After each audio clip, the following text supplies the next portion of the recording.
purpose of education? When investigating into the purpose of modern-day education, many theorists and philosophers can be noted. When combining their perspectives and beliefs, it can be concluded that the ultimate purpose of education is to foster learning experiences for students, that all students have the right to a quality and equal education, one that caters to his or her individual educational, cultural, and developmental needs. While this is an ongoing goal in education systems around the world, there are evident issues that are present. These issues are present at school, state, national, and international levels, and they all lead back to the educational policies set in place by the government. Dutch philosopher Geert Biester identifies that education is manipulated by influences such as the government to ensure that students reach an academic level that benefits them economically. Biester recognizes three functions within the process of education. 1. Qualification, which is the knowledge, skills, and understanding of the children, young people, and adults with the goal to achieve economic growth. 2. Socialization, the process in which an individual is placed in a part of a particular social, cultural, and political norms. And 3. Subjectification, an opportunity for students to explore their own way of learning, the way of being that hint of independence from such orders. Learnification is another principle that Biester states is overtaking other functions as the new language of learning. Learnification involves placing learners at the center of education and training methods and processes. If this is the new language of learning, why do current education systems focus on outcomes and results rather than the process as to how an individual learns?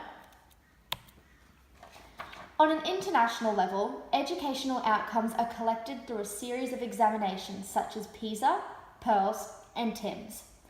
The results are then analysed and compared against other countries through an organisation called the Organisation for Economic Cooperation and Development, with the goal to achieve global educational equity, however, not for global educational equality. By comparing and collaborating with other countries, this organisation provides an environment for growth, but also an environment for competition, with country rankings being available to everyone online. From these studies, academic outcomes are believed to drive the global policies and are in turn believed to be the main reason for educational push. Policymakers claim that what is valued is being measured. However, it is argued that what is easier to measure is being valued.